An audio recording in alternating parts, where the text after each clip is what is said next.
¿Quién nos quiere conceder la oración? No sé, de pronto aquí, si nos quisieran conceder la oración para comenzar. Padre Santo, Señor, le damos gracias por el día de hoy, Señor, por tenernos, Señor, acá en un día lluvioso, Señor, reunidos, Señor, en tu nombre, porque sabemos, Señor, que estamos reunidos verdaderamente en tu nombre, Señor, y que por lo tanto tú estás acá en medio de nosotros.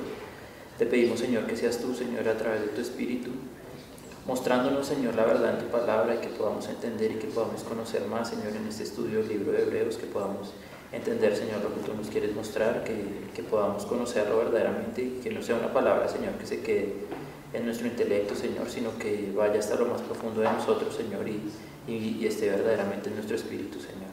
Ayúdanos, Señor, a entender, Señor, y a creer verdaderamente, Señor, en tu palabra. Te damos gracias, Señor, por el día de hoy. En el nombre de Jesús. Amén. Amén.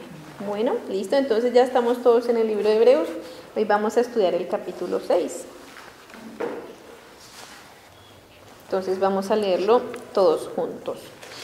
Por tanto, dejando ya los rudimentos de la doctrina de Cristo, vamos adelante a la perfección, no echando otra vez el fundamento del arrepentimiento de obras muertas, de la fe en Dios, de la doctrina de bautismos, de la imposición de manos, de la resurrección de los muertos y del juicio eterno. Y esto haremos si Dios en verdad lo permite. Porque es imposible que los que una vez fueron iluminados y gustaron del don celestial y fueron hechos partícipes del Espíritu Santo y asimismo gustaron de la buena palabra de Dios y los poderes del siglo venidero y recayeron, sean otra vez renovados para arrepentimiento, crucificando de nuevo para sí mismo al Hijo de Dios y exponiéndole a vituperio. Porque la tierra que bebe la lluvia sobre ella y produce hierba provechosa, aquellos por los cuales es labrada, recibe bendición de Dios. Pero la que produce espinos y abrojos es reprobada, está próxima a ser maldecida y su fin es el ser quemada. Pero en cuanto a vosotros, oh amados, estamos persuadidos de cosas mejores y que pertenecen a la salvación, aunque hablamos así. Porque Dios no es injusto para olvidar vuestra obra y el trabajo de amor que habéis mostrado hacia su nombre, habiendo servido a los santos y sirviéndoles aún. Pero deseamos que cada uno de vosotros muestre la misma solicitud hasta el fin, para plena certeza de la esperanza, a fin de que no os hagáis perezosos, sino imitadores de aquellos que por la fe y paciencia heredan las promesas. Porque cuando Dios hizo la promesa a Abraham, no pudiendo jurar por otro mayor, juró por sí mismo, diciendo: de cierto te bendeciré con abundancia y te multiplicaré grandemente. Viendo esperado con paciencia, alcanzó la promesa. Porque los hombres ciertamente juran por uno mayor que ellos, y para ellos el fin de toda controversia es el juramento para confirmación. Por lo cual, queriendo Dios mostrar más abundantemente a los herederos de la promesa la inmutabilidad de su consejo, interpuso juramento, para que por dos cosas inmutables, en las cuales es imposible que Dios mienta, tengamos un fortísimo consuelo los que hemos acudido para asirnos de la esperanza puesta delante de nosotros, la cual tenemos como segura y firme ancla del alma y que penetra hasta dentro del velo, donde Jesús entró por nosotros como precursor, hecho sumo sacerdote para siempre según el orden de Melquisedec. Amén. Bueno, comencemos entonces con una pregunta curiosa. A ver ustedes cómo lo analizan. ¿Enseña la Biblia que los verdaderos redimidos se mantendrán fieles hasta el fin o que los que se mantienen hasta el fin van a ser los redimidos? ¿Sí es clara la pregunta? ¿Qué opinan ustedes? Redimir es perdonarse. Sí, redimir es ser lavado, o sea, redimir es comprar un esclavo. Y a nosotros antes de Cristo éramos esclavos del pecado. ¿Qué hizo Cristo? Nos compró, ya no somos esclavos del pecado, ya no le servimos al pecado. Esa es la redención. Entonces la pregunta es, ¿los que fueron redimidos van a perseverar hasta el fin ¿O solo los que perseveran hasta el fin van a recibir el título de redimidos? No, es más como que los que han sido redimidos y perseveren van a seguir siendo redimidos. Los que pierden la redención la pierden. Porque dice acá particularmente dice que fueron iluminados y gustaron del don celestial. Y justamente, pues como entiendo, el don celestial es justamente eso, ¿no? Como la redención. Y está hablando en pasado, ¿no? Gustaron del don celestial. Sí. ¿No? ¿Alguna opinión diferente? ¿O están de acuerdo con Camilo? Sí, porque cuando dice que, porque decía Camilo, para lo que dice acá, que una vez gustaron de esas cosas, ¿cierto? Pero después en el versículo 6 dice, y recayeron, ¿no? Dice, sean otra vez renovados para arrepentimiento, o sea, ahí ya no hay digamos, una oportunidad, o sea, ahí ya no tienen arrepentimiento, que realmente fue como perder algo que, una única oportunidad que había. Sí, ok, ¿y una última opinión? No, pues que sí, o sea, que la redención se recibe es cuando uno pues, comprende lo que está significando la redención, ¿no? O sea, que sí se recibe, pero que sí se puede perder, o sea, que sí la tienes, pero que se va, o sea, que si la descuidas, se pierde y ya bailas, ¿sí? O sea, que si somos redimidos es cuando la recibimos, ¿sí? Cuando la entendemos y lo aceptamos. Sí. Pero que se podría como perder después, o sea, que si no se percibe, o sea, que hay una manera de no percibir esto. Ok, bien, bueno, vamos a estar meditando en eso a lo largo de la enseñanza. Al final espero que en las conclusiones ya, tal vez, o tal vez no, podamos llegar a una solución unánime, o tal vez sí, o tal vez no. Bueno, entonces estábamos haciendo el repaso, ¿cierto? ¿Qué pasa con el libro de Hebreos? Todo el tiempo se está remitiendo, ¿a dónde? Al Antiguo Testamento. Todo el tiempo se está citando partes del Antiguo Testamento. ¿Por qué? Porque todo el tiempo se devuelve al Antiguo Testamento.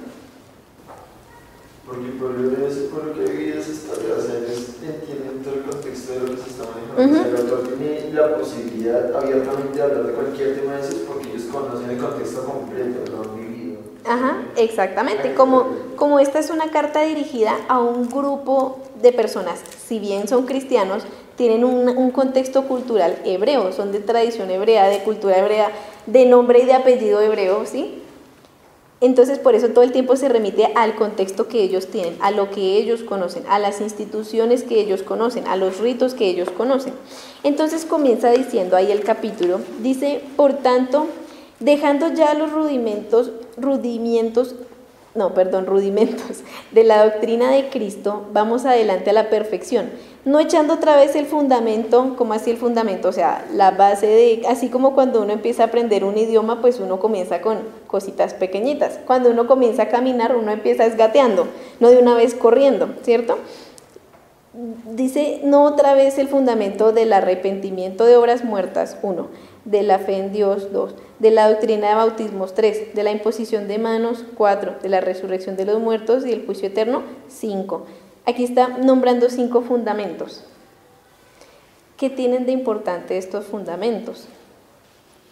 ¿Qué tienen de característico estos fundamentos que está mencionando aquí?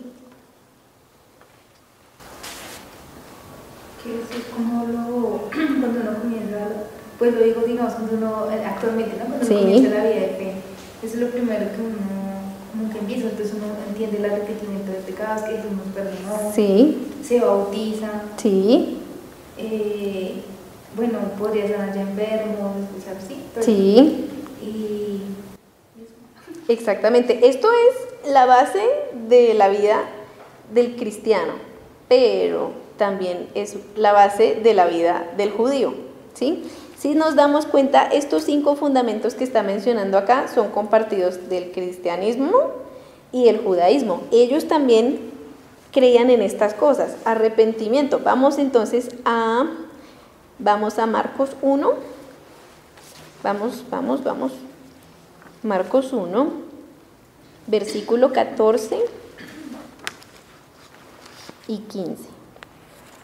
¿Puedo intervenir? Sí, claro.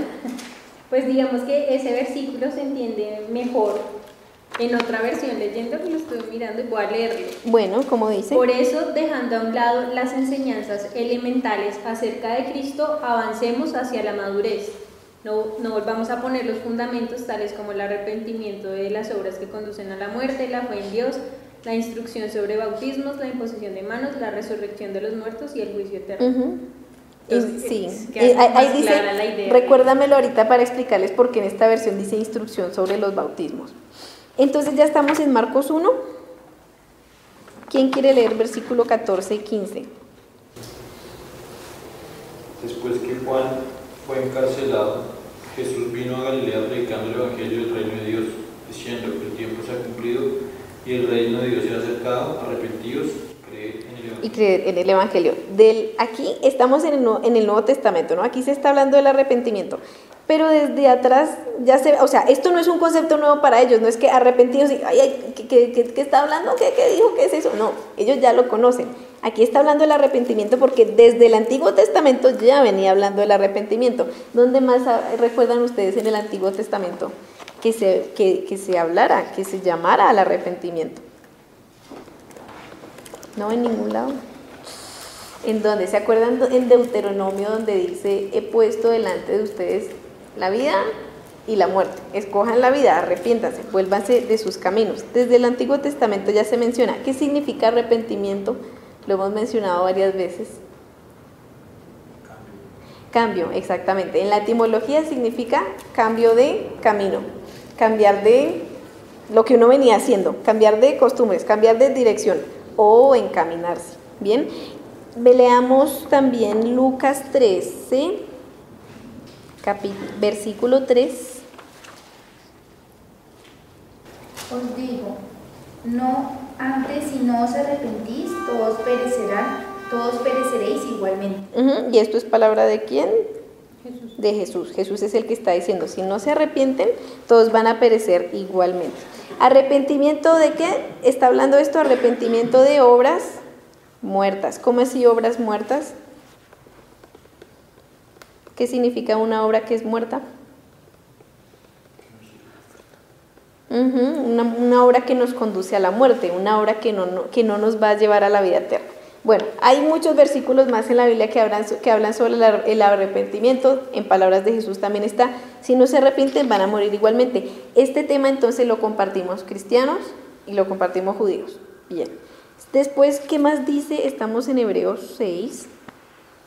Dice, arrepentimiento de obras muertas, de la fe en Dios. Vamos un momento entonces ahora a Génesis, vamos a hablar ahora de la fe en Dios. Génesis 15, del 5 al 6. Entonces, se supone que en su opinión, ¿qué viene primero? ¿El creer o el arrepentirse? ¿El arrepentimiento o la fe? ¿Qué ocurre primero? El arrepentimiento. ¿Por qué?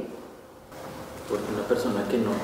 Es que arrepentimiento, para que una persona se arrepienta, primero debe reconocer su falla, porque si no una persona no cambia de camino, no voltea a mirar hacia donde debe. O sea, primero la persona se arrepiente de sus obras muertas y después cree en Dios. No, primero tiene que creer. ¿Cómo se va a cambiar cómo va a cambiar su vida si todavía no cree? ¿Alguien más? ¿Qué será primero? Lo que pasa es que arrepentimiento no es cambiar las obras, porque ese cambio viene desde adentro y solo sucede después de haber creído. O sea, primero va a creer. Primero va el arrepentimiento y después va a creer y después uno cambia. Bueno, uno cambia. ¿Alguien más? Por allá, ¿alguien quiere desempatar? Lo que pasa es que la forma en la que yo entiendo, digamos, el arrepentimiento es que yo estaba mirando hacia un lado y, digamos, estaba, por ejemplo, lo que muestra la ley y el evangelio. Yo antes iba creyendo que mis buenas obras me iban a salvar, y es voltear a mirar, o sea, alejarme de eso y voltear a mirar hacia Jesús. Ok, no pero, sé. Pues, eso no necesariamente. No sé si Camilo quieras ayudarnos. ¿Todavía no quieres intervenir? Sí, digamos que yo como entiendo que dice Cami, es como voy caminando por este lado y me apareció aquí otra opción. Entonces, primero ese es el arrepentimiento. Después creo y me voy por esta nueva opción. Porque si tú dices que te vas a ir por otra opción, o sea, uno está caminando en su vida, ¿no? Y un día alguien le habla de Jesús, le dice, mira, hay alguien que perdona sus pecados, que puedes tener la vida eterna, ¿sí? En ese momento, ¿qué tiene que pasar para que te arrepientas? Tienes que haber creído, oiga, sí, en serio. Entonces, ahora sí yo cambio mi vida y empiezo a vivir conforme a lo que el Señor Jesús me... Es claro, y además que es claro que si no hay una predicación primero, si no se me anuncia primero la buena noticia, pues es difícil cambiar de camino. Bueno, digamos que una cosa es consecuencia de la otra, digamos que pasan simultáneamente, digamos que en resumen están muy estrechamente relacionadas, el arrepentimiento y la fe, están muy estrechamente relacionadas. ¿Qué dice Génesis 15, versículos 5 al 6? Y lo llevó fuera y le dijo. Perdón, está hablándole Dios a Abraham. Entonces lo llevó afuera y le dijo.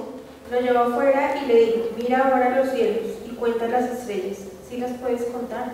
Y le dijo, así será tu descendencia. Y creyó a Jehová y le fue contado por justicia. Por justicia, ¿cómo así que a Abraham le fue contado por justicia? Es decir, que se le contó como una obra buena. Digamos que hubiera un tablero con obras buenas y obras malas. Entonces Abraham creyó y en el tablero de obras buenas, chulito, ¿sí? Se marca una obra buena. Bien, creer. La fe es muy importante. La fe, incluso los del Antiguo Testamento, ¿cómo se salvaban ellos o cómo se salvaban de la perdición? Por creer, por tener la mira en lo que Dios había prometido. ¿Cómo nos salvamos nosotros? Por creer, por tener la mira en lo que Dios nos había prometido. Y Dios no miente. Eso lo vamos a ver más al final del capítulo.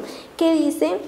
Este libro casi nunca lo leemos, Habacuc. Yo creo que toca irse por allá al índice, a ver en qué página es que está Habacuc. Bueno, profetas menores, miremos. ¿Quién tiene Habacuc capítulo 2, versículo 4? Dice, he aquí que aquel cuya alma no es recta se enorgullece, mas el justo por su fe vivirá. Versículo muy conocido. El justo por la fe vivirá. Antiguo Testamento era uno de los principios de los judíos. Para nosotros los cristianos también. El justo por la fe vivirá. Para los judíos, el justo por la fe vivirá. Bien, volvamos a Hebreos 6. Entonces, ¿qué otro fundamento tenemos ahí? Ya mencionamos el arrepentimiento de las obras que no nos conducen a la vida eterna. Ya mencionamos la fe, que es la que nos justifica delante de Dios, que es la que nos salva. ¿Qué sigue? La doctrina de bautismos, y aquí decía en esta versión nueva, instrucción sobre los bautismos. ¿Por qué dice bautismos y no bautismo? Hay una pequeña sutileza ahí. ¿Dos bautismos? Bueno, puede ser el del agua, puede ser el del Espíritu, pero para los judíos no había bautismo en el Espíritu Santo. Entonces, ¿qué bautismos? Bueno, otra palabra para bautismos son las abluciones. ¿Hemos escuchado hablar de las abluciones? ¿Qué significa? ¿Qué es una ablución? Dice el diccionario, acción de lavar. Puede ser un lavatorio ritual del cuerpo o de una parte del cuerpo, ¿sí? Es lavar. Resulta que en el templo judío, bueno, en el tabernáculo, digámoslo, había muchos instrumentos. Y los instrumentos había que lavarlos, ¿sí? Ya no digan voy a lavar la loza, voy a hacer una ablución con la loza. Eso es la ablución, ¿sí? Ir a lavar. Entonces, ¿por qué habla de instrucciones sobre los bautismos? O sea, en otra versión podría decir, o como lo dice en griego, instrucciones sobre las abluciones, instrucciones para lavar los instrumentos del templo. Nosotros los cristianos no tenemos un tabernáculo como el de los judíos. Para nosotros, ¿qué es el bautismo? Sencillamente, como lo estaba mencionando Oscar. En principio, el bautismo, pues en agua, ya sabemos. Entonces, ¿todos se han bautizado aquí ya? ¿Sí? ¿Todos? O bueno, el bautismo del Espíritu Santo. El caso es que Jesús también se bautizó en agua, entonces eso no entra en conflicto con la creencia judía. Los cristianos se bautizan en agua, los judíos se bautizan en agua, y ya, para de contar. Pero entonces es probable que mencione instrucciones sobre las abluciones por eso, porque está hablando a un grupo de judíos pues que en tradición crecieron sabiendo que tocaba lavar los utensilios del templo y pues también lavar otras cosas del templo, me imagino. Bueno, ¿Qué más dice? ¿Qué más dice después de los bautismos? Dice la imposición de manos. Bueno, ¿qué es la imposición de manos? ¿Para qué se imponía manos? ¿Cuándo se imponía manos? Pues yo me acuerdo en el Antiguo Testamento se usaba para la bendición que daba el padre sobre los hijos, ¿no? Sí. Sí, ¿cuándo más se impone manos en el Antiguo Testamento? Cuando alguien va a ser rey. Sí, para designar a alguien para alguna labor. ¿Cuándo más se impone manos en el Antiguo Testamento? En el momento de los sacrificios, que es cuando realmente el tema de la imposición de manos para un judío viene representando que él acepta que algo va a tomar su lugar. Cuando se presentaba un sacrificio en el templo, dice la palabra que Dios los mandaba que ellos, cuando se quieran sacrificar el cordero o la ofrenda que ellos presentaban, ellos tenían que colocar la mano sobre la ofrenda, porque ellos están reconociendo que los que tendrían que estar muriendo realmente eran ellos, en vez de la ofrenda que estaba presentada. Estaban aceptando que esa persona asumía el lugar de ellos y que, ellos estaban, que esa criatura estaba pagando el precio de una culpa que era realmente de ellos. Muy bien, muchas gracias. Vamos a ver casitos de cada uno de ellos. Vamos a Números capítulo 27 y versículo 18 y 19. Dice, el Señor le dijo a Moisés, manda a llamar a Josué, hijo de Nun, para que un hombre, que es un hombre de gran espíritu, y pon tu mano sobre él. Haz que se presente ante el sacerdote Eleazar y ante toda la comunidad, y dale el mando delante de todos ellos. Muy bien. El primer caso que estamos viendo de imposición de manos es para asignarle a alguien una tarea, ¿sí? Para algún escogido para una tarea en especial, en este caso es a Josué. Muy bien. Veamos el siguiente, Éxodo, capítulo 29, versículo 10. Ahora el caso que vamos a ver es imposición de manos sobre un sacrificio. ¿Quién lo quiere leer? Éxodo capítulo 29, versículo 10. Después llevarás el becerro delante del tabernáculo de reunión, y Aarón y sus hijos pondrán sus manos sobre la cabeza del becerro, y matarás el becerro delante de Jehová a la puerta del tabernáculo de reunión. Muy bien, lo que nos acaba de mencionar Camilo, ¿no? Se hace como para sobre aquello que va a tomar mi lugar. Al que tocaba sacrificar era Aarón, era cualquiera del pueblo, pero es la ofrenda sacrificial la que toma ese lugar. Bien, vamos ahora a Levítico, capítulo 24 y versículo 14. Saca el blasfemo fuera del campamento, y todos los que le oyeron pongan sus manos sobre la cabeza de él y apedréelo toda la congregación. El siguiente caso de imposición de manos es para con, por ejemplo, víctimas de apedreamiento, ¿sí? Si había algún blasfemo entre el pueblo, ¿cuál era el castigo? Irremediablemente la muerte, había que apedrearlo y todos ponían la mano sobre él. Miremos otro caso de imposición de manos. Está en Mateo, capítulo 19, versículo 13 y versículo 15. Entonces le fueron presentados unos niños para que pusiese las manos sobre ellos y orase. Y los discípulos le reprendieron, pero Jesús dijo, dejad a los niños venir a mí y no se lo impidáis, porque de los tales es el reino de los cielos. Ahora este caso es diferente, no es como para una víctima de apedreamiento o un sacrificio, ahora es para, por ejemplo, orar por bendición. Para eso le traen los niños a Jesús. Miremos ahora Hechos capítulo 9, versículo 17. Fue entonces Ananías y entró en la casa y poniendo sobre él las manos dijo, hermano Saulo, el Señor Jesús, que se te apareció en el camino por donde venías, me ha enviado para que recibas la vista y seas lleno del Espíritu Santo. Aquí para qué estaba imponiendo manos. Para sanidad, muy bien. Y también dice para el Espíritu Santo. Ese es el último caso que vamos a ver. Hechos, capítulo 8, versículos 17 al 19. ¿Quién lo quiere leer? Entonces les imponían las manos y recibían el Espíritu Santo.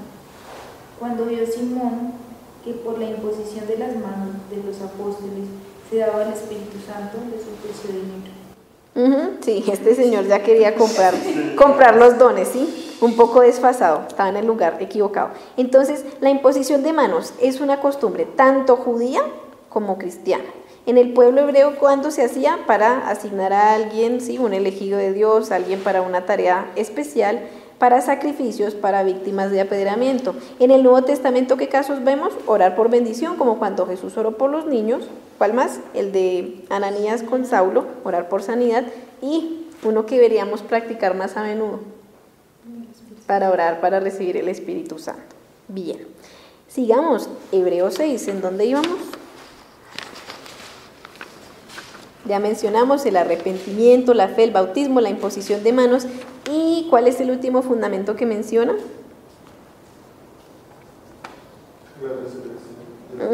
La resurrección de los muertos y juicio eterno.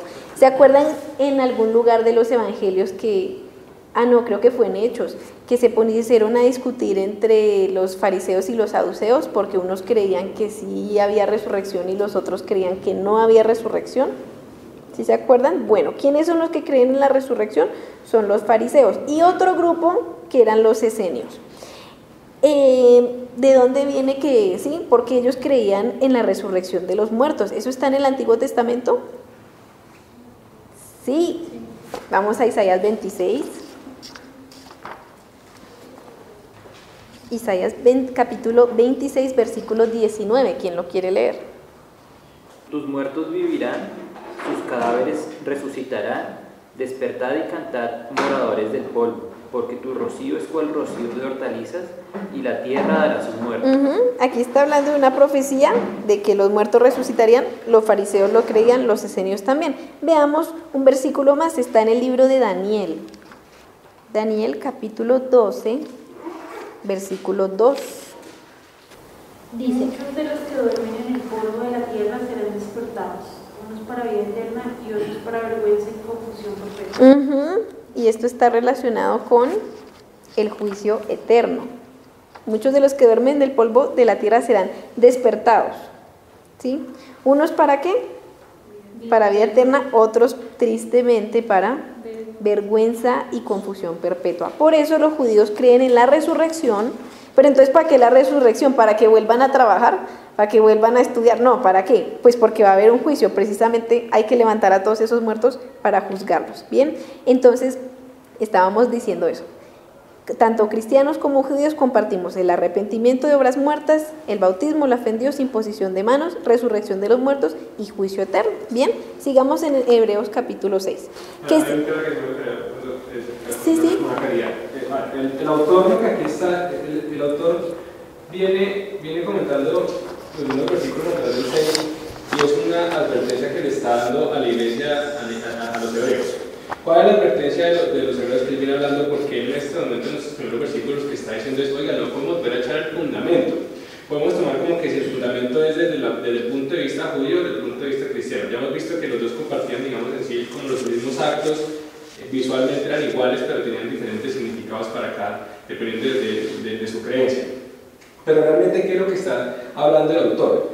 Conforme a la advertencia que él viene hablando desde el capítulo 5. Pero vamos un momentico a Hebreos 5, desde el versículo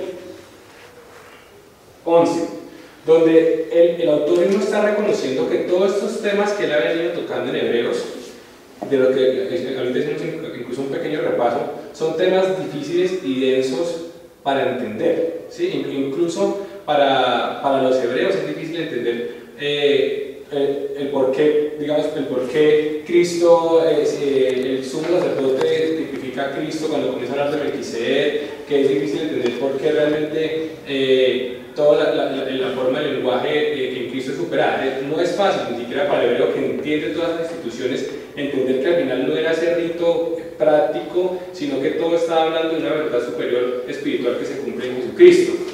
¿Qué es lo que el autor le reprocha a ellos? Que tanto tiempo que ya llevan en la vida de fe y ellos aún no han podido asumir ese entendimiento. ¿Por qué? Porque ellos no han querido, porque ellos no se han dedicado, sino que se quedaron en ese rudimiento de esas doctrinas. Como cuando usted, por ejemplo, se llega a la vida cristiana y usted comienza a decir, ¿qué hay que hacer? Usted se repite una oración o comienza a asistir a la iglesia. Entonces usted piensa que la vida cristiana es sencillamente esa repetición de lo mismo. Yo vengo cada domingo, o yo estudio la palabra y oro y demás, pero usted realmente nunca procede a un crecimiento en la vida cristiana. Hace 8 días hablamos y decíamos, mira, ¿hace cuánto usted cree en Cristo?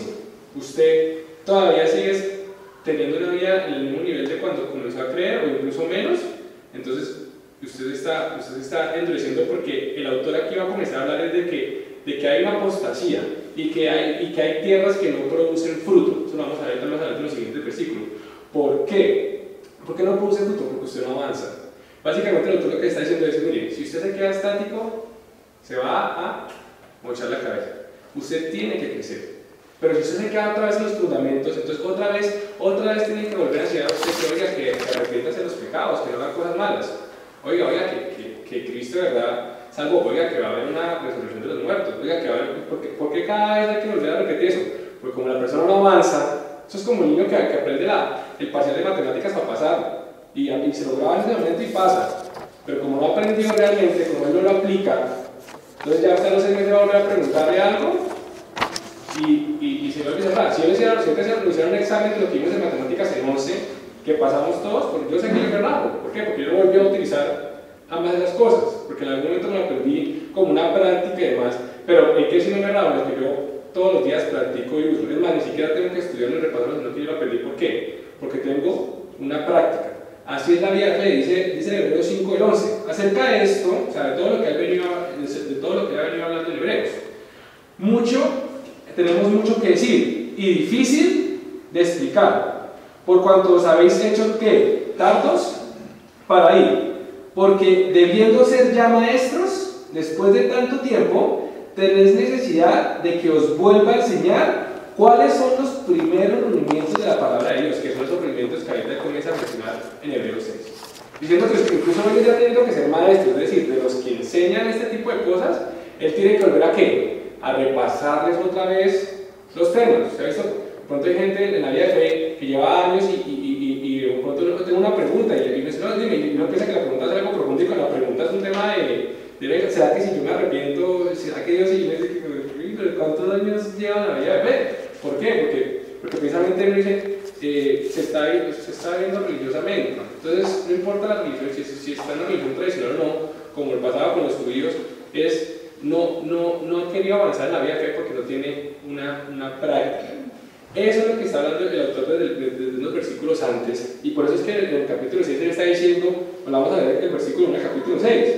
Por tanto, oiga, ¿qué? Dejando ya los rudimientos de la doctrina de Cristo, ¿qué? Vamos adelante, hacia la perfección, no echando otra vez vamos a tener que volver a explicarle el fundamento que usted ya tendría, Pablo, no me acuerdo si es en Corintios, él comienza a hablar sobre la analogía de un edificio, que la iglesia es un edificio, que su vida es un edificio, que algunos se edifican con oro, otros se edifican con hojarascas, pero que el fundamento es Cristo. Realmente usted en la vida de fe tendría que estar ya ¿qué? Construyendo, pero usted echa fundamento y deja el fundamento ahí y otra vez tiene que volver a echar el fundamento. ¿Y cuándo va a levantar? ¿Cuándo va a construir? ¿Cuándo va a seguir adelante? Eso es lo que el doctor está diciendo. Vamos adelante a la perfección, no echando otra vez el fundamento del arrepentimiento de obras muertas, de la fe en Dios, de la doctrina de bautismos, de la imposición de manos, de la resurrección de muertos y el juicio eterno. Y esto haremos si Dios en verdad lo permite. Él no está negando que se va a hacer, pero es un fundamento. Y el autor lo que viene hablando desde los versículos anteriores es que es necesario que hay que avanzar en la vida de fe. La vida de fe, si nosotros no avanzamos en la vida de fe, si usted la vida de fe la mantenemos como cuando usted inició, usted dice, hace un año hasta yo hacía más, o hace 2 años yo me acuerdo que hacía más, o vengo haciendo 2 años lo mismo, realmente, ¿qué he vuelto ya a experimentar de Dios nuevo en mi vida? No, todo ha sido como igual hace 2 años, pues preocúpese, porque realmente hay más adelante va a decir, porque mire que hay tierras que aunque le cae el agua, unas producen frutos y otras va a decir que no producen fruto.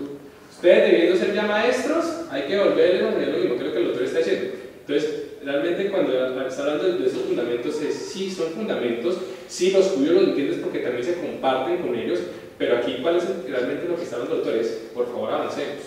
No nos podemos quedar todavía en el tema, sino es buscar conocer más a Dios. ¿Por qué? Porque si usted no avanza, se va a desviar muy fácil. Ahí ya el autor va a seguir hablando de eso. Sigamos aquí. Sí, de hecho el autor sigue hablando de eso y no solamente les hace la advertencia de avanzar, sino también de no retroceder, peor todavía, ¿sí? Peor que estar estancados sería todavía retroceder. ¿Qué les dice en el versículo 4? Bueno, ahí tiene una oración larguísima, pero dice básicamente que es imposible que los que una vez fueron creyentes, ¿sí? Resumiendo, fueron iluminados, fueron partícipes del Espíritu Santo, gustaron de Dios celeste, ¿sí? Es imposible que los que fueron creyentes y después recaen, es imposible que sean renovados para arrepentimiento. ¿Por qué? Porque no pueden crucificar a Cristo 2 veces, no pueden exponer a Cristo 2 veces, no pueden exponerlo al vituperio 2 veces. Según esto, si se retroceden, ya perdieron el año, perdieron. ¿Qué dice el versículo 7?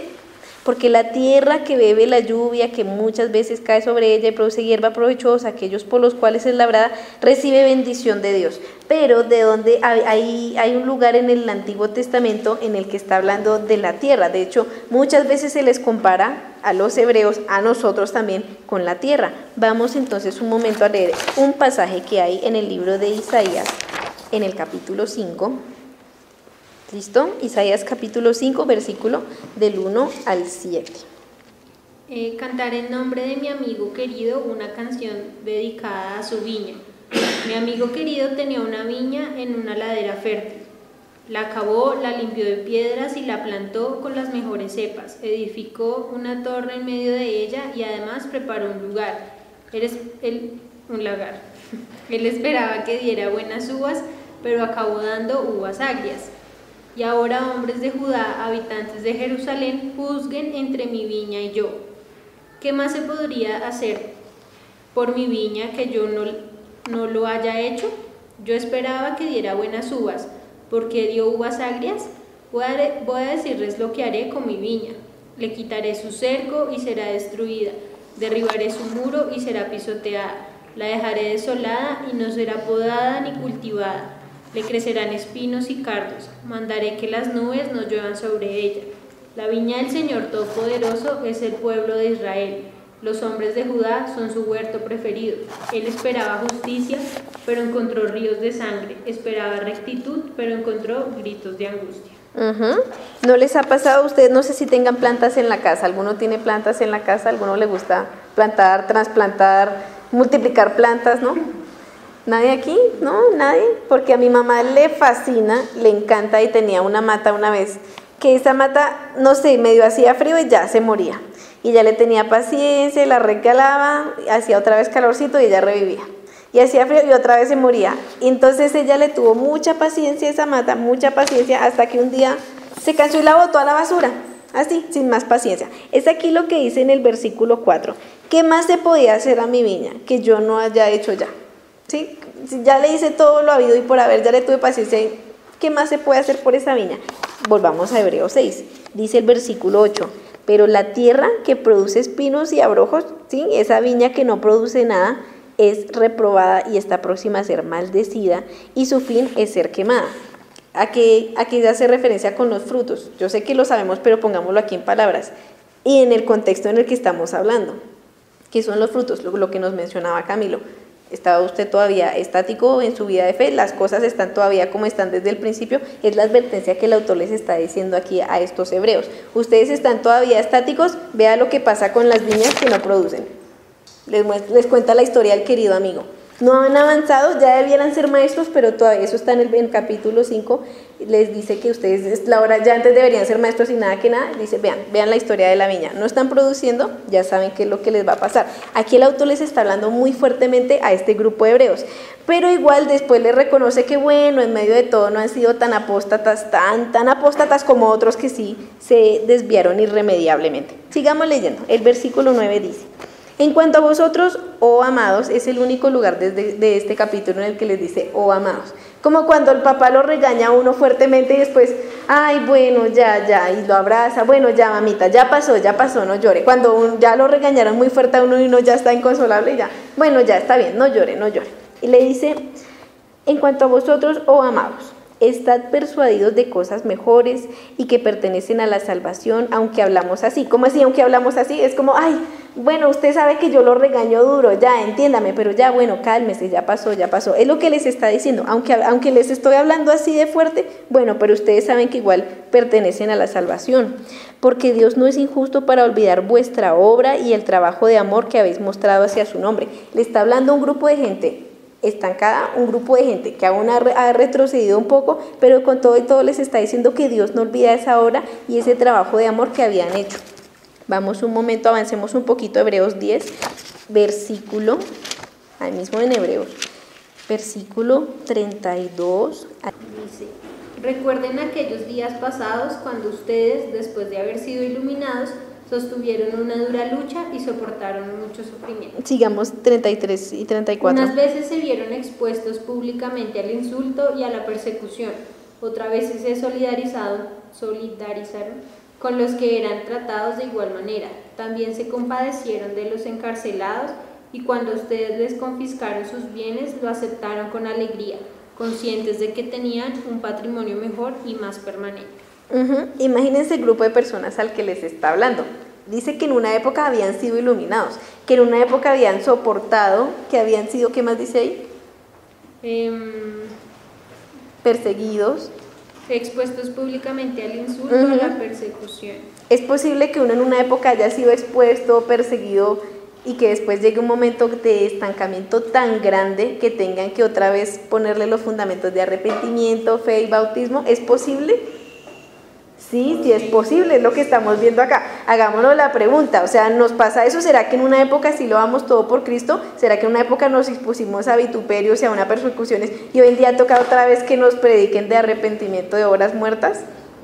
Sí, pues eso no solo es posible, según lo que el autor está hablando, de que haya que volver a por eso, sino que incluso también es posible que él ya pierda totalmente lo que había dado con Cristo, es decir, perder las salvaciones, que es el tema. Que está hablando de la advertencia es, oiga, usted entiende que si usted no avanza, que si usted no tiene su vida reactiva, tiene un riesgo de perder la salvación, de perder lo que el don que le dio Dios a usted. Exactamente, como que empieza a retroceder tanto que llega a un punto en que ya retrocedió todo lo que tenía por retroceder y se alejó.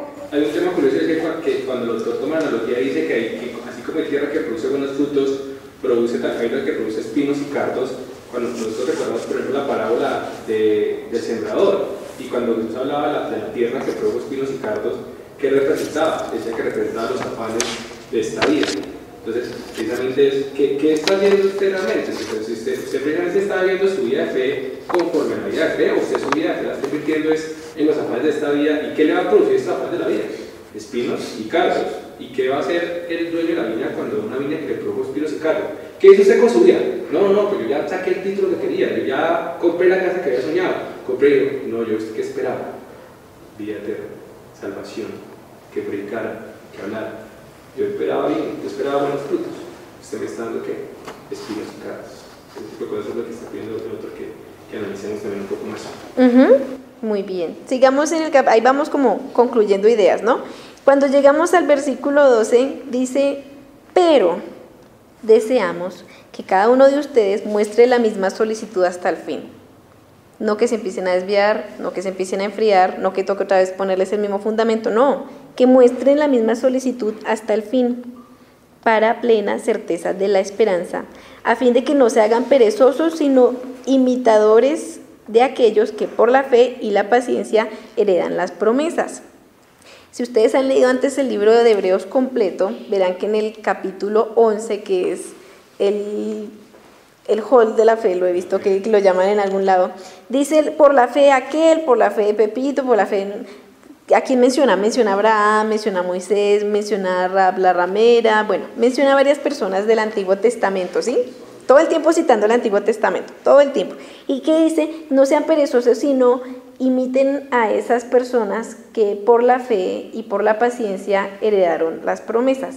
No solamente creer y quedarse mediocremente creyendo o ser un conformista, como bueno, ya creí y me quedo en mi zona de confort, sino que utiliza la palabra, ¿dónde está? Paciencia, utiliza la palabra paciencia y viene diciendo atrás, no sean perezosos, tengan paciencia, sean diligentes, sean diligentes, sean diligentes. Y dice el versículo 13, porque cuando Dios hizo la promesa a Abraham, no pudiendo jurar por otro mayor, juró por sí mismo. Bueno, en el Antiguo Testamento había un mandamiento, ¿no? Que no era no jurar por el nombre de Dios vanamente. ¿Se podía jurar utilizando el nombre de Dios? De hecho, sí se podía, si se hacía honestamente, o sea, si no tenían intención de engaño, sí se podía jurar. Lo que era pecado era jurar vanamente. Había una expresión que se utilizaba que era vive el Señor. Cuando utilizaban la expresión vive el Señor, estaban jurando por Dios. Vamos un momentito a Primera de Samuel capítulo 26. Aquí, el versículo 10. ¿Quién lo quiere leer? Vive el Señor, bueno, vive Jehová. Lo que pasa es que hay unas versiones que traducen como vive Jehová y otras como vive el Señor. ¿Qué dice el versículo 10? Y añadió, tan cierto como que el Señor vive, que Él mismo lo herirá, o le llegará la hora de morir, o caerá en batalla. Esa es otra versión. En Reina Valera dice, dijo además David, vive Jehová, o sea, está jurando por Dios, ¿sí? Vive Jehová, que si Jehová no lo hiriere o su día llegue para que muera, descienda en batalla perezca, guárdeme Jehová de extender mi mano contra el ungido de Jehová. Aquí estaba haciendo un juramento de que no iba a atacar al ungido de Jehová. No sé si en la versión moderna diga vive el Señor o vive Jehová. El Señor vive. El Señor vive. En Dios habla hoy, dice, juró por el Señor que Él será quien le quite la vida, ya sea que le llegue la hora de la muerte o que muera al entrar en combate. Ajá, muy bien, juró por el Señor. Sí se podía jurar por Dios. ¿Por qué se podía jurar por Dios? Porque Dios era lo máximo, ¿sí? Si alguien necesitaba que su palabra fuera ratificada, ¿sí? Que tuviera peso, validez, ¿qué hacía? Jurar por el nombre de Dios porque Dios era superior. Pero entonces, ¿qué hace? Entonces, ¿Dios por quién podía jurar? Si, cuando necesitara jurar, ¿cómo era la cosa? ¿Por quién juraba Dios? Juraba Dios por sí mismo. Muy bien. Vamos a a Ezequiel 33:11. Diles, vivo yo, dice Jehová el Señor, que no quiero la muerte del impío, sino que se vuelva el impío de su camino y que viva. Volveos de vuestros malos caminos. ¿Por qué moriréis, oh casa de Israel? Volveos de vuestros malos caminos. Está hablando del arrepentimiento desde el Antiguo Testamento. Entonces, si Dios necesitaba jurar, juraba por sí mismo, porque Dios no es hijo de hombre Dios no es hombre para que mienta, ni hijo de hombre para que se arrepienta. Si Dios juraba por sí mismo, ya estaba dicho, no tenía duda. Los hebreos con estas promesas no tenían duda. Dios juró por sí mismo, ok, no hay duda. Así debemos ser nosotros. Dios lo dijo, Dios lo prometió, ok, no hay duda. ¿Qué nos dijo y qué nos prometió? Pues vamos a Hebreos 6. Estamos en el versículo 13, porque cuando Dios hizo la promesa a Abraham, no pudiendo jurar por otro mayor, juró por sí mismo. Vive Jehová, vivo yo, diciendo, de cierto te bendeciré con abundancia y te multiplicaré grandemente. ¿Cómo así te multiplicaré grandemente? Literalmente le iba a dar descendencia. Pero aquí el punto no era tanto darle una descendencia física, porque Jesús les dijo, ¿se acuerdan? Les dijo que si Dios quisiera levantarle hijos a Abraham, de estas piedras, de estas sillas, si fuera por sacar hijos de sangre, de estas sillas puede sacar hijos de Abraham. El punto no es sacar hijos de sangre, el punto es sacar hijos conforme a qué, o sea, siguiendo qué característica tenía Abraham. ¿Era el padre de qué? De la fe. Entonces los hijos de Abraham iban a ser hijos de fe. ¿Sí? Estamos viendo aquí la fe, que es la que le da vida al justo. Versículo 15. Y habiendo esperado con paciencia, otra vez sale la palabra paciencia, alcanzó la promesa, ¿sí? No solamente creer una vez, no, creer y tener paciencia hasta alcanzar la promesa. Porque los hombres ciertamente juran por uno que es mayor que ellos. O sea, ¿por quién? Por Dios juraban. Y para ellos el fin de toda controversia es el juramento para confirmación. O sea, ya se acabó la controversia, mejor dicho, se lo juro por Dios. Ya juro, listo, bueno, ya, se acabó la controversia. El contexto también es importante, es que en esta época de pronto alguien jura por Dios, de que si yo juro por Dios no es como... No, y en realidad no. En esa época es un tema en esa época, y más en la religión judía sabía precisamente en los mandamientos, como hablaba, no jurar en Dios en vano, precisamente si alguien ya quería acabarla, o sea, está realmente colocando su vida en riesgo en cuanto a lo que está juramentando, de manera que realmente para ellos sí, cuando dice cuando dice para acabar toda controversia que le dicen, mire, juro por Dios, y ese jurar por Dios en ese momento para ellos es decir, ok, esta me está diciendo que si no, o sea, se está metiendo en un problema grave. Entonces digamos que ahí ya controlaba esa controversia que hay. ¿Sí? En el Antiguo Testamento, ¿no? Hoy en día, bueno, el fin de todo, se lo juro por... bueno, está bien, le creo. Por lo cual, versículo 17, queriendo Dios mostrar más abundantemente a los herederos de la promesa la inmutabilidad de su consejo, interpuso juramento. No sé cómo diga en la versión moderna, herederos de la promesa, inmutabilidad de su consejo, interpuso juramento. ¿Es el 16? Es el 17. Los seres humanos juran por alguien superior. ¿El 17? 17. Por eso Dios, queriendo demostrar claramente a los herederos de la promesa que su propósito es inmutable, la confirmó con un juramento. ¿Que su promesa es inmutable, dice? Sí, que su propósito. Que su propósito, aquí dice su promesa, o sea, inmutable, ¿qué significa? No varía. Que no varía, que no cambia. Eso fue lo que acabamos de leer, ¿cierto? Esa fue la promesa, la que él juró por él mismo. La de Ezequiel. Lo que acabamos de leer en... ¿Cuál es la promesa? Lo que pasa es que el autor está hablando de que Dios cumple su promesa así como prometió. ¿Por qué está hablando de eso? Más adelante, pues no comentar. Lo que él está diciendo es, miren, es que la vida de fe es difícil y por eso seguramente algunos de ustedes prefieren mantenerse como en esa zona de confort, de no crecer.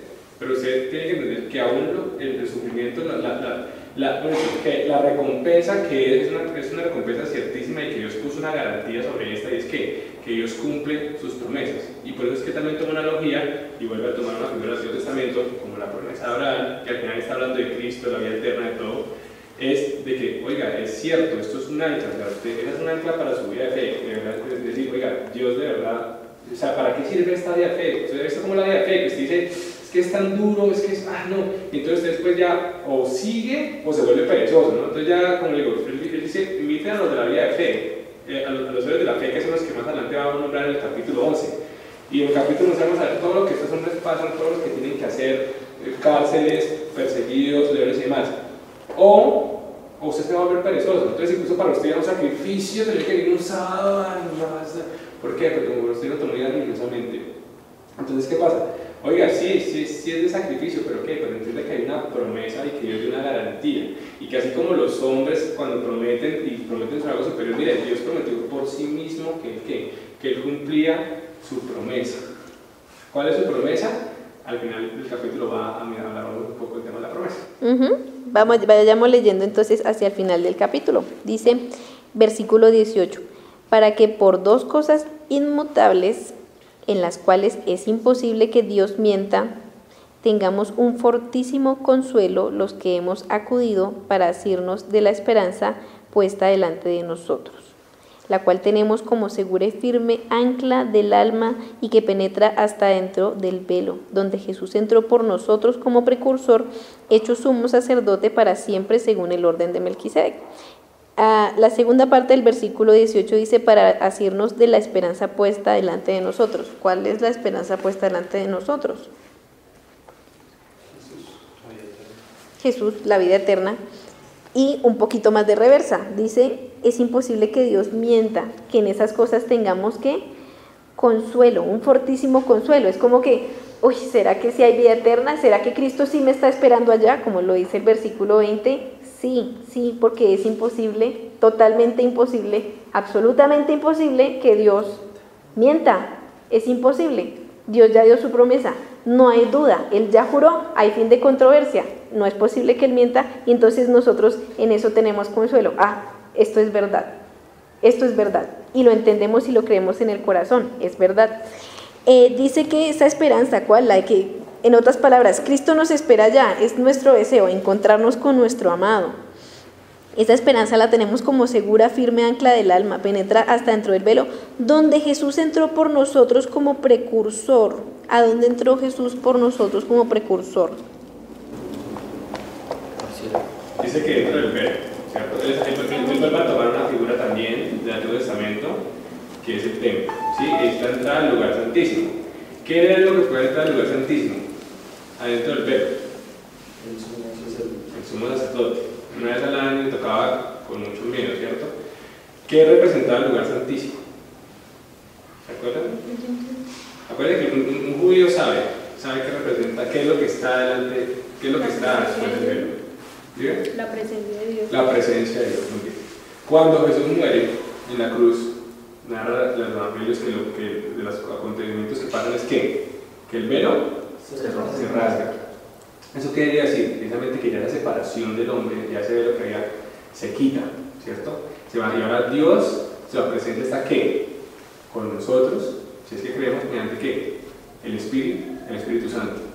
Esa es una de las promesas que está dando, que Él está con nosotros, habla de la vida eterna, habla del cielo, habla todas las promesas que Dios ha dejado en cuanto a su iglesia, ¿cierto? Lo que Él está haciendo es precisamente es, mire, esa promesa es que es el ancla firme de su fe, que es el ancla.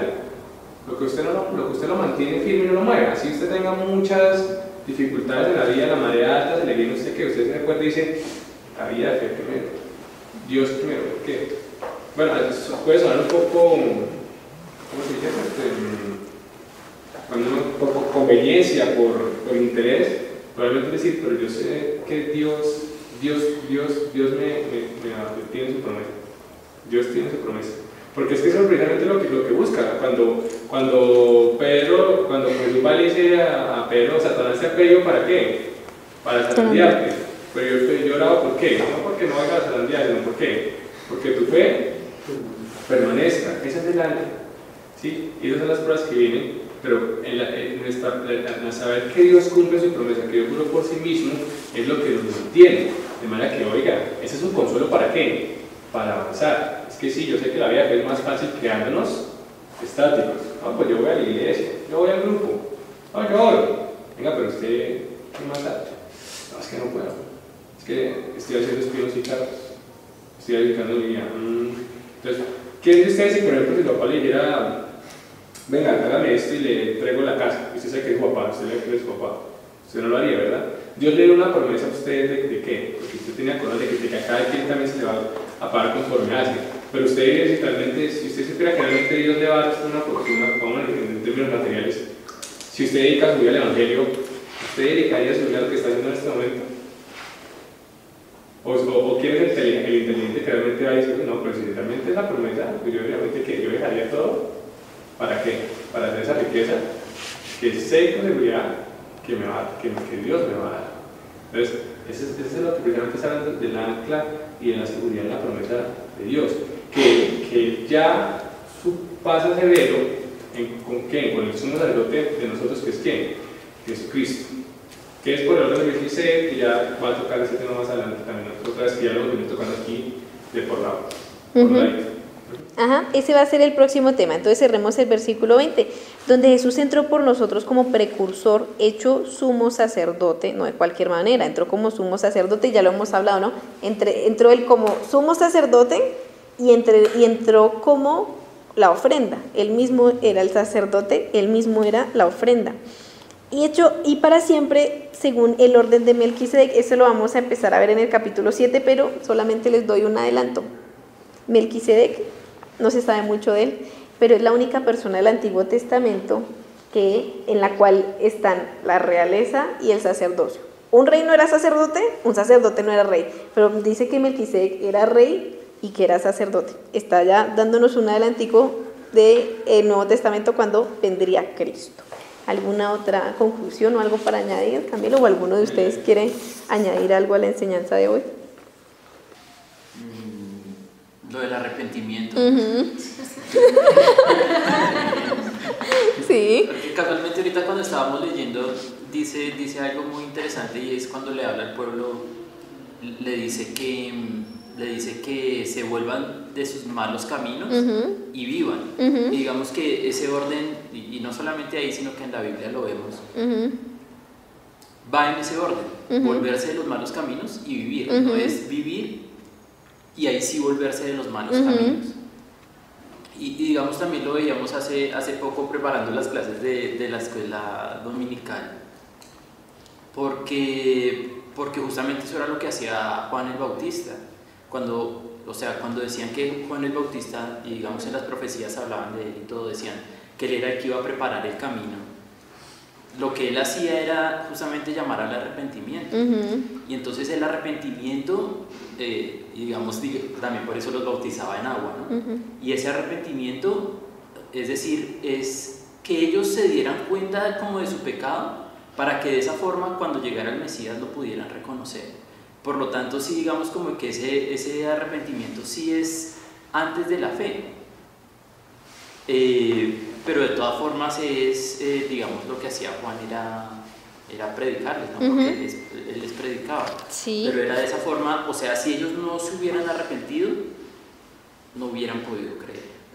Porque es que el arrepentimiento en medio de todo es, como usted reconoce que sus pecados, o sea, que usted reconoce que tiene pecados, reconoce que usted no es suficiente para lograr su propia salvación y por lo tanto escucha humildemente la palabra de Dios. De otra forma, y como si usted no escucha humildemente la palabra de Dios, pues no puede creer. Por lo tanto es que sí, digamos, el arrepentimiento es... Y digamos que lo que es claro es que si no hay arrepentimiento no hay fe, si no hay fe no hay arrepentimiento. Las dos cosas son absolutamente necesarias. ¿Qué nos pasa a nosotros? No podemos estar volviendo a crucificar a Cristo otra vez exponiéndolo al vituperio. No, se supone que uno se arrepiente de sus obras malas y cambia su camino. Pero ¿qué dijo Cristo? El que quiera seguirme, todos los días, tome su propia cruz y sígame. Ya el deber del creyente es tomar su cruz todos los días, volver a decir, hoy estoy por Cristo, hoy sigo a Cristo. Hoy decido amar a Cristo, es una decisión constante del creyente. No vivir exponiéndolo al vituperio una y otra vez, no. Ya nosotros cambiamos de camino, volvemos y lo elegimos a él día tras día.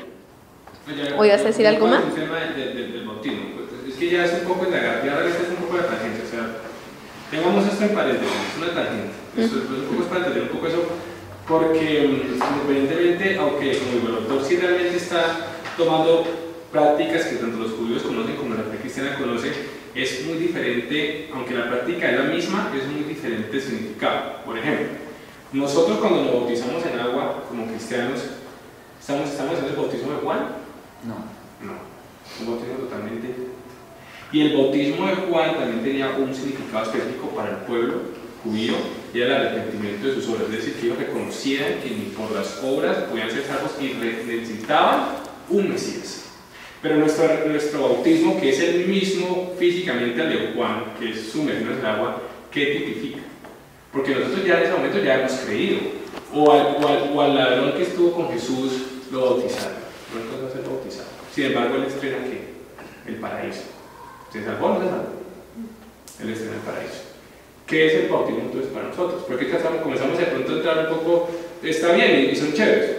Hay discusiones, pero de pronto teología, pero entonces ¿qué viene primero? ¿Que el huevo, la gallina o la gallina? No, o sea, es más entender la esencia es ¿cuál es nuestro bautismo? Pues la unión con Cristo, que nosotros morimos al viejo hombre y nacemos en una nueva persona. Prácticamente como que es, ya no vivo yo, sino Cristo vive en mí, es como el matrimonio con Cristo. El tema es que, viste, no hay gente que dice, uy, yo me bauticé, pero venga, ¿sabes que me tengo que volver a bautizar? Porque siento que esta vez ¿por qué pasa eso? Porque usted no ha querido avanzar en la vida, pero usted todavía sigue en posición cómoda. Cuando se da cuenta usted después otra vez está como igual, como un niño, y es lo que el autor viene diciendo en el Hebreos 5, que ellos ya teniendo que recibir alimento sólido, él tiene que volver a darle leche. Y bueno, está bien, le toca traer leche, pues haga leche. El problema es que usted en algún momento ya, si sigue así, ya después ni siquiera leche. ¿Por qué? Porque ya usted después ya va a decir, usted ha visto mucha gente. Yo fui cristiano, yo hice esto, yo tuve esto y más, pero que yo ya sé que es eso. Y finalmente dice, ¿será que sí? Puede que se haya conocido. Y dice la Biblia, puede que haya disfrutado el don. Pero ¿qué pasó? Lo recibió religiosamente, nunca creció, nunca abonó la tierra. Pues ¿qué pasó? Dice la Biblia, ahora es imposible que por él vuelva a morir Cristo. Porque ¿qué es lo que hace? ¿Cuál es el punto que llega a la persona?